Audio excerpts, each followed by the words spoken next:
I want to echo the chairman's comments earlier, and sharing appreciation for you to reach out to us earlier. We had a conversation, and want to continue to keep that dialogue going. We have major fiscal issues in our nation, and I hope everybody on this committee, truly recognizes that. And I want to just lay out the three big things that we need to be doing. And I really tried to dig into these three things. And if we can do this, we can actually get ourselves to some sense of fiscal sanity. And again, Republicans and Democrats are going to probably disagree on a little bit of the how, but if we can at least agree on the three major things.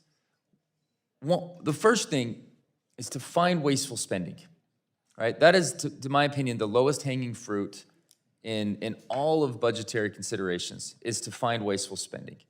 I'll dig into a little bit more of this, but it's been the large focus of my colleagues and I know Chairman Arrington's drive is to scour the budget, scour what we've done over the last 2 to 3 years, and find areas of just waste that we can easily claw back and find ways for improvement. And everything has to be on the table, right? So in 2019, and I'm going to use OMB numbers, so please correct me if I have any of this incorrect, but our total revenues in 2019 were $3.5 trillion. Our total expenditures, so our total budget, was $4.4 trillion. And what's projected right now for 2024, total revenues at $4.8 trillion. That is $1.3 trillion more than just 2019. But our expenses, our total budget, is $6.4 trillion. We're talking 2024. That's an increase of $2 trillion. From 2019 to 2024, there is a delta of $2 trillion in our total budget. Things haven't fundamentally changed that much in our nation over the last 5 years. When you had the pandemic, costs went up. There was a bipartisan approach to that. Then there was the American Rescue Plan, right? I firmly disagree with the American Rescue Plan.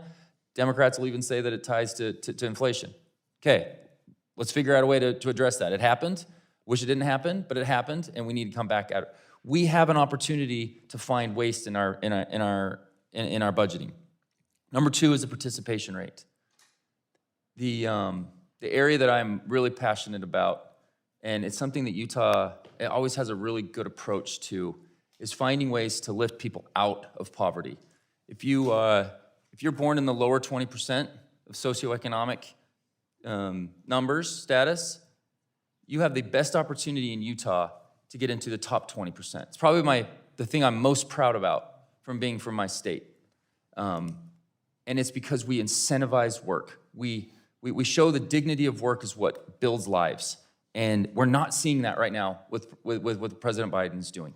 If we're going to brag about going from the highest unemployment, from 10 plus to maybe 14% unemployment just a few years ago, right at the height of the pandemic, and then brag about being at 3.5, but having more still enrolled in welfare programs, we've got a problem here. Because if unemployment's going down, then the same should be true with what we're needing from our assistance.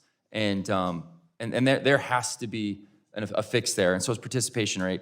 And again, we're doing a hearing on it later, won't dig into it, but healthcare costs, right? So we've got to truly find a way to make healthcare affordable and not just cap it here and make someone else pay for it and we're just financing who pays for it right now, and truly go after these issues. Finding waste, increasing participation rate, and get after healthcare in a really true, sincere way. I'm going to give you an opportunity. What areas are we finding that you're truly finding be able to cut waste? Like, families have to do this all the time. What is the federal government doing right now to truly target and cut waste? Anything in this budget that's clear? Because the numbers are going up, so we're obviously not decreasing the numbers. So thank you, and you're right. We agree. I don't disagree with anything you've said.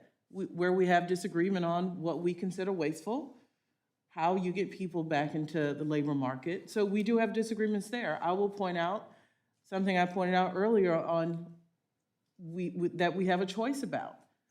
We close loopholes, for example, oil and gas companies. That loophole closure saves $31 billion. The choice is, would you rather do that? Or would you rather cut some of these programs we've spent a lot of time talking about and non-defense discretionary? We save $160 billion for the taxpayers by negotiating drug prices, more of them and quicker than we did in the IRA in the budget. Thank you. We believe that that is also a place we should target for savings and pay pharma less money. Thank you. So we do have a difference. I'll have to reclaim because I'm actually over time now. But I just want to end, this is the highlight. We are saying we agree on the overall principle and where we're going, and it's the how about where we get there. I would just encourage us to look at the success we've had. Our revenues are up. They're at historic highs. You can't not look at Tax Cut and Jobs Act and not say that contributed. We keep companies here. We keep them competitive globally. We grow our revenue. We have to find areas of waste and getting people back to work. Thank you.